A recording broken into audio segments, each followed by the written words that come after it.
ఇప్పుడు కాదు, పెళ్ళయ్యాక.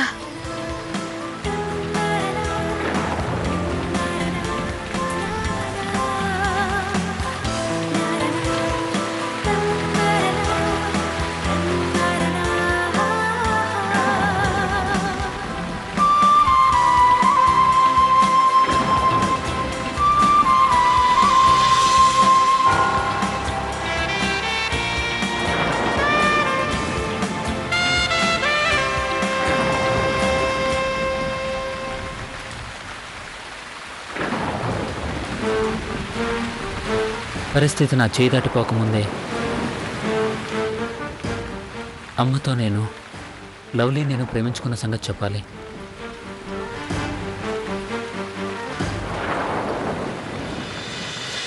అరేవా, కుల్ఫీ ఇస్తున్నారా?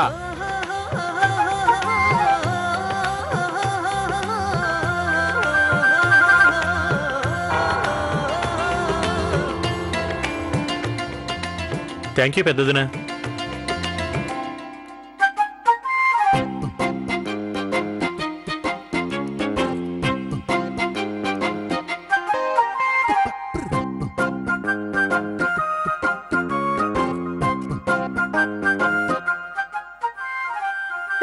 పెద్దమ్మ నాకు ఒక ఐస్ క్రీమ్ ఇయ్యవా? బాబులక్కి మారం చేయకూడదు. నువ్వు ఐస్ క్రీమ్ తిన్నావుగా, అయినా బయట వర్షం బాగా పడుతుంది. ఎక్కువ తింటే గొంతు పాడవుతుంది. అమ్మాయి గౌరీ, అందరికీ కుల్ఫీలు ఇచ్చావు కదా, వెళ్ళి మిగతావి ఫ్రిడ్జ్ లో పెట్టు. అరే అమ్మా, ఈరోజు మీరు చాలా సంతోషంగా ఉన్నారు కదూ, ఎందుకంటే మీ చిన్నబ్బాయి మీకోసం కోడల్ని తీసుకొస్తున్నాడు కదా. చిన్నాన్నకి పెళ్లి ఎప్పుడు? త్వరలోనే జరుగుతుంది. మీరు ఐస్ క్రీమ్ తిన్నారుగా, వెళ్ళి మీ గదుల్లోకి వెళ్ళి పడుకోండి. నానమ్మ చిన్నమ్మ ఇంటికి ఎప్పుడు వస్తుంది? నేను ఆమెతో ఆడుకోవాలి.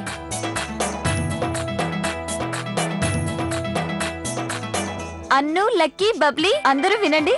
కార్తిక్ చిన్నానికి త్వరలోనే పెళ్లి జరగబోతుంది. ఆ వెంటనే కొత్త చిన్నమ్మ త్వరలోనే వస్తుంది. రైట్. ఇక మీరు మీ గదిలోకి వెళ్ళండి. చాలా సంతోషం, అంతా సవ్యంగా జరిగింది. అవునదినా, ఆది నాతో ఇంతకు ముందే చెప్పాడు మీ చెల్లెలు పుష్ప చాలా బాగుందని.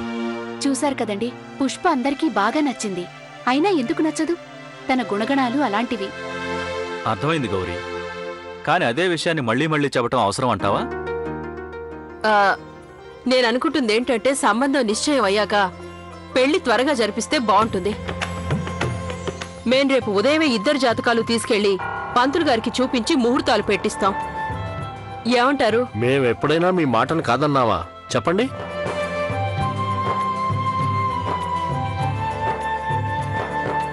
శివ, ఆది, చెప్పండమ్మా. పెళ్లి ముహూర్తం నిర్ణయించగానే మీరు కళ్యాణ మండపం ఏర్పాట్లన్నింటినీ బయటి పనులు చూసుకోండి. తప్పకుండా అమ్మగారు. ఇంకా అమ్మాయి గౌరీ, ప్రియా, మీరిద్దరూ వెళ్లి పెళ్లికి కావలసిన వస్తువులన్నీ ఒక లిస్ట్ లో రాసి పెట్టండి. ముందు నాకు చూపించి ఆ తర్వాత కావలసినవి తెప్పిద్దాం. అత్తయ్య గారు, ఇకపై ఈ పనులన్నీ మాకు వదిలేయండి. అవన్నీ మేము చూసుకుంటాం. అత్తయ్య గారు, వెడ్డింగ్ కార్డ్స్ డిజైన్ ని నేను మీకు చూపిస్తాను. ఇంకా చీరల సెలక్షన్ కూడా నేనే చేస్తాను. అలాగే. అత్తయ్య గారికి ఇంకా నా మీద కోపం పోలేదు, అందుకే నాకు ఆమె ఏ పని చెప్పడం లేదు. అమ్మాయి సిమ్రన్, చెప్పండి అత్తయ్య. బంధువులందరినీ చూసుకోవాల్సిన బాధ్యత నీది. అలాగే అత్తయ్య.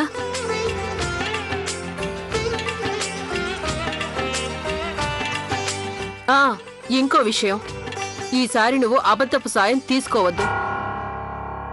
అలాగే అత్తయ్య. తీసుకోండి.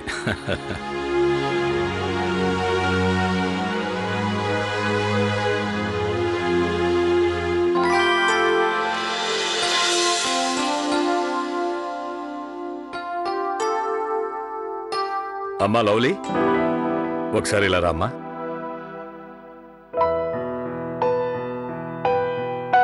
మహేశ్వరరావు గారు, ఈ అమ్మాయి నా కూతురు లావణ్యాదేవి. నమస్తే. అదేంటంటే నా కూతురు ఎప్పుడు చదువులో ఫస్టే, ఫైనల్ ఇయర్ టాపర్ గా వస్తుంది. డాడ్, ఎగ్జామ్స్ ఎప్పుడు పూర్తయిపోయాయి. రిజల్ట్స్ వచ్చి కూడా 2 నెలలు అవుతుంది. ఓ హా. అది నేను అలా ఎలా మర్చిపోతానమ్మా. ఇవన్నీ నేను రాజకీయాల్లో బిజీగా ఉండటం వల్ల ఆ విషయాన్ని మర్చిపోయాను.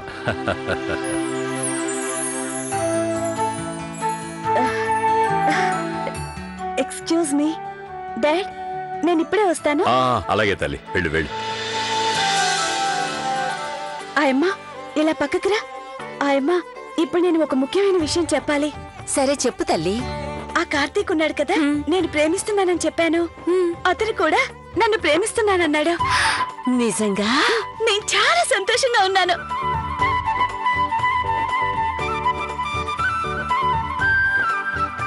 నేను కూడా ఇది విని సంతోషిస్తున్నానమ్మా. నీ జీవితంలో సుఖ సంతోషాలు పంచేవాడు వచ్చేశాడు. నీలాంటి అమ్మాయి దొరకడం అతని అదృష్టం. లవ్లీ, ఓసారిలా రామ్మా.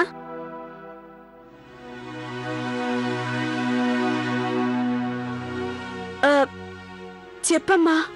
రండి. ఇదిగో లవ్లీ కూడా వచ్చేసింది. తనకు కూడా ఈ శుభవార్త చెప్తే బాగుంటుంది. శుభవార్త? ఏంటా శుభవార్త? చూడమ్మా, నేను మీ నాన్నగారు కలిసి మిస్టర్ అండ్ మిస్సెస్ మహేశ్వర్ గారి అబ్బాయి రాహుల్తో నీ పెళ్లిని ఫిక్స్ చేశాం.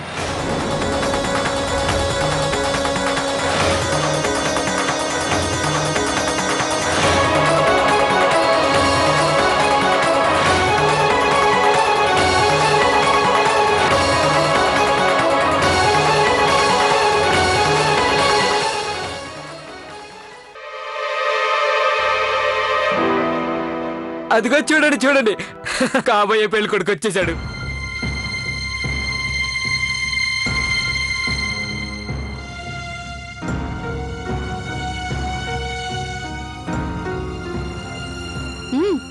తీసుకో. చూడు, అందరూ నీ పెళ్లి గురించి మాట్లాడుకుంటున్నారు.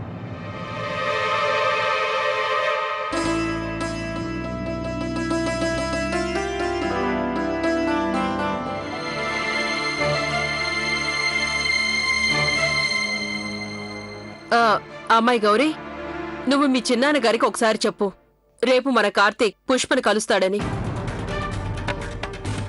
అలాగే అత్తయ్య.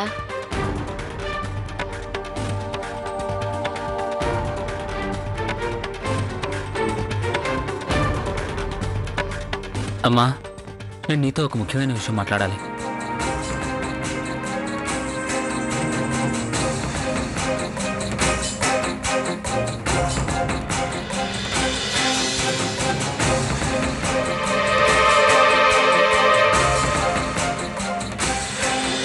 అమ్మా, నేను నీతో ఒక విషయం అరే చెప్పాలి. చిన్నా, నువ్వు నా మాట ఎందుకు వినవు? ఈ రోజు నువ్వు మళ్ళీ తడిసే వచ్చావుగా. ఇంట్లో నుంచి బయటికి వెళ్లే ముందు చేతిలో గొడుగు పట్టుకుని వెళ్తే ఏమైనా బరువు అవుతుందా? అమ్మ, ముందు నేను చెప్పేది. చిన్నా, గౌరీ వదిన వాళ్ళ చిన్నమ్మ కూతురు పుష్పతో నీ పెళ్లి నిశ్చయం అయింది. మేం దానికి గుర్తుగా కానుకలు కూడా ఇచ్చాం. ఏదో ఒక మంచి రోజు చూసుకొని ఆ అమ్మాయి వాళ్ళు కూడా నీకు కానుకలు పెడతారు కార్తీక్. నిజం చిన్నా, ఈ సంబంధం కుదిరినందుకు మేం చాలా సంతోషంగా ఉన్నాం. మా 5వ కోడల్ని కూడా భగవంతుడు మాకు నచ్చిన అమ్మాయినే ఇచ్చాడు. అమ్మా, నా ఉద్దేశం ఇది చాలా తొందరగా జరిగిందని. అంటే నేననేది, నా పెళ్లికంత తొందరే ఉందమ్మా. చిన్నా, నువ్వేం మాట్లాడుతున్నావు? నువ్వు నేను అందరం కలిసేగా అమ్మాయిని చూసావు. నీకు నచ్చిందని తెలిసిన తర్వాతేగా ఒప్పుకొని కానుకలిచ్చావు. ఇప్పుడు మాత్రం ఇలా చెప్పకు, ఇదంతా నా ఇష్ట ప్రకారం జరగలేదని. చూడు చిన్నా, రేపు నువ్వు ఆ అమ్మాయిని కలువు, తనతో మనసు విప్పి మాట్లాడు. ఆ తర్వాతే చెప్పు వివాహానికి ముహూర్తం చూడమని. నీకు అర్థమవుతుందిగా నేనేమంటున్నానో?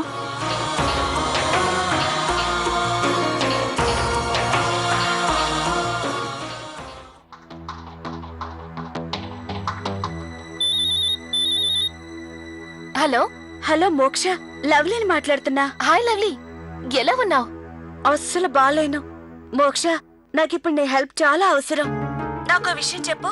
మనం ఎవరినైనా నిజంగా ప్రేమిస్తే ఆ ప్రేమ తప్పకుండా దొరుకుతుంది కదూ?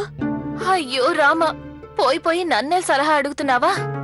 నీకు తెలుసా, నేనిప్పుడు ఎన్నో సమస్యలతో సతమతమవుతున్నాను.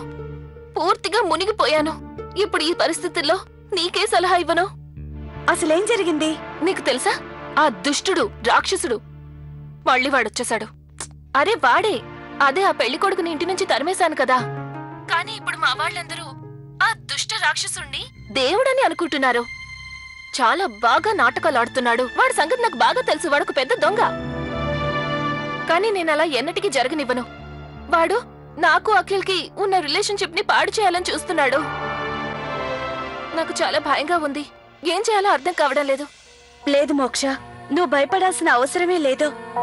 ఏ బంధమైతే ప్రేమ నమ్మకాలతో గట్టిగా ముడిపడుంటుందో అప్పుడు దాన్ని ఎవరు విడదీయలేరు. నువ్వు మాత్రం నీ మీద, నీ ప్రేమ మీద నమ్మకాన్ని తగ్గనివ్వకు. నువ్వు సరిగ్గా చెప్పావు. అఖిలే నా జీవిత సర్వస్వం. నా జీవితాన్ని నేను ఎట్టి పరిస్థితుల్లోనూ పాడు చేసుకోను. థ్యాంక్స్ మోక్ష. అరే లవ్లీ, నువ్వెందుకు నాకు థ్యాంక్స్ చెప్తున్నావు? సాయం కోసం ఫోన్ చేసిన నీకు నా సమస్యలు చెప్పి ఇంకా నీకు టెన్షన్ ఎక్కువయ్యేటట్టు చేశాను. లేదు మోక్ష, నీలో ఓ గొప్పతనం ఉంది. నీ మాటలతోనే నువ్వు మాయ చేసేస్తావు. అది నీకు అర్థం కాదు. అవునా? ఎలా? అది నాకు తెలియదు, కానీ నీతో మాట్లాడటం వల్ల నాకు ధైర్యం వచ్చింది. నా ఆత్మవిశ్వాసం పెరిగింది. ఒకవేళ నా ప్రేమ నిజమైతే నా కార్తీక్ నాకు దక్కుతాడు. అవును లవ్లీ, చూస్తూ ఉండు. నీ కార్తీక్ నీకు తప్పకుండా లభిస్తాడు. నేను బాబా గారిని ప్రార్థిస్తాను. ఆయన ఎప్పుడూ నాకు సాయం చేస్తున్నట్టే నీకు కూడా తప్పకుండా సాయం చేస్తారు. సరే, ఇక నేను ఉంటాను. బాయ్. బాబా గారు, మోక్ష నా గురించి తప్పకుండా చెప్తుంది. ప్లీజ్ అయినా నా విన్నపం వినండి. మోక్ష అఖిల్లాగా నేను కార్తీక్ ప్రాణం కన్నా మిన్నగా ప్రేమించుకున్నాం. ఏదైనా ఒక చక్రం తిప్పి కార్తీక్ వాళ్ళమ్మ హిట్లర్ ఒప్పుకోవాలి. నన్ను తనింటి కోడలుగా చేసుకోవాలి. ప్లీజ్ బాబా గారు, ఏదో ఒకటి చేయండి ప్లీజ్.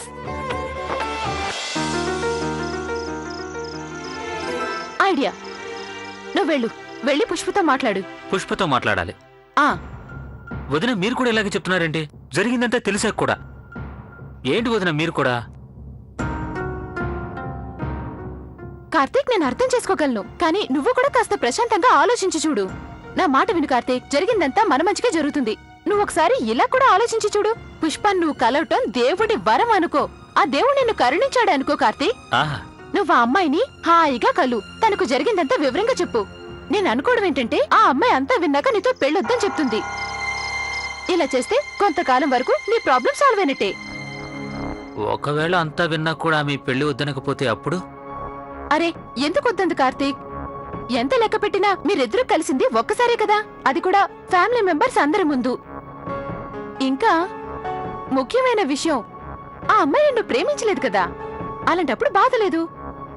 కార్తీక్, ఈ ఒక్కసారి మీనాక్షి వదిన మాట విను ప్లీజ్. సరే వదినా, ఈట్రల్ కూడా వేసి చూస్తాను.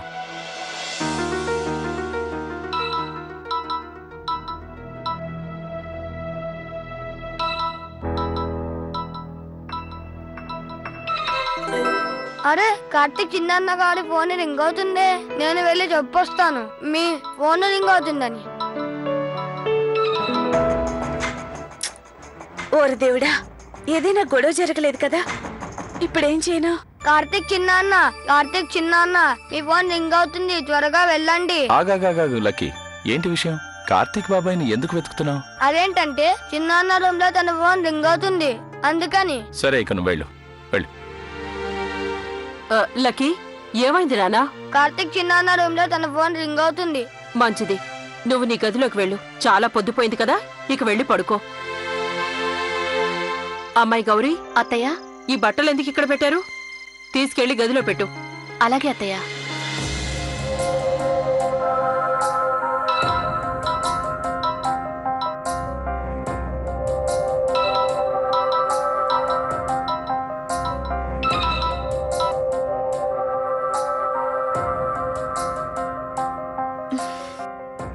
కార్తీక్ పక్కన ఎవరో ఉండుంటారు, అందుకే తను ఫోన్ లిఫ్ట్ చేయట్లేదు.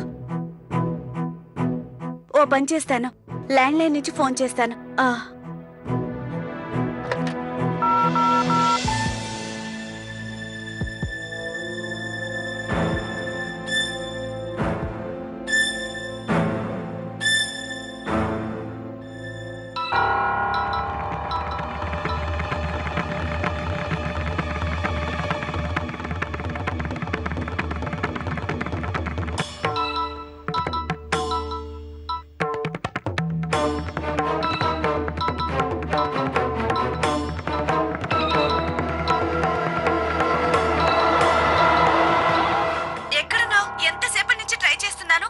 పద్ధతి?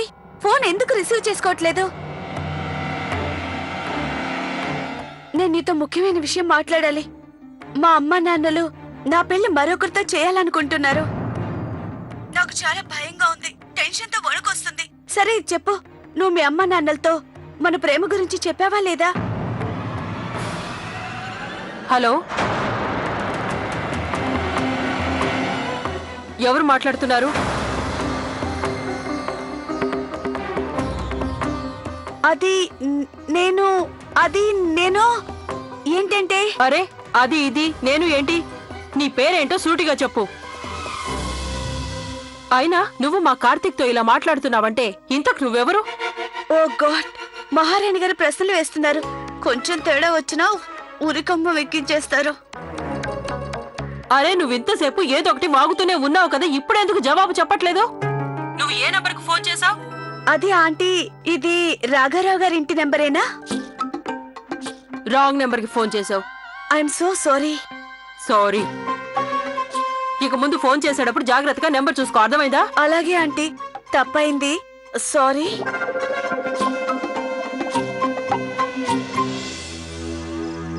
కార్తీక్, ఎక్కడ పడితే అక్కడ ఫోన్ ఎందుకు వదిలేస్తావు? ఎంతసేపటి నుంచి ఫోన్ రింగ్ అవుతుంది? నీ దగ్గర పెట్టుకో.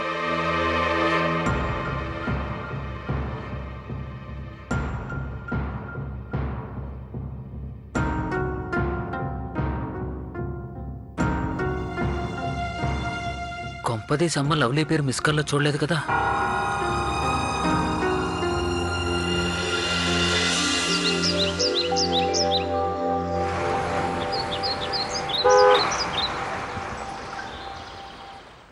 చూడండి, నేను మీతో ఒక ముఖ్యమైన విషయం చెప్పాలనుకుంటున్నాను. చెప్పండి, ఏ విషయం గురించి? చూడండి, నేను స్ట్రైట్గా అసలు విషయం చెప్పేస్తాను.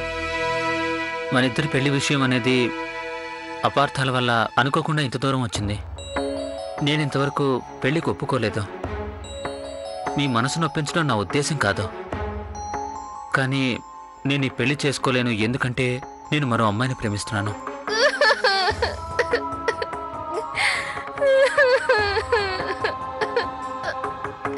చూడండి చూడండి పుష్ప గారు, నేను చెప్పేది వినండి. ఒకసారి నా వైపు చూడండి, దయచేసి ఏడవద్దు ప్లీజ్. నేను నా ఎదురుగా ఎవరైనా ఏడుస్తుంటే చూడలేను. మీరు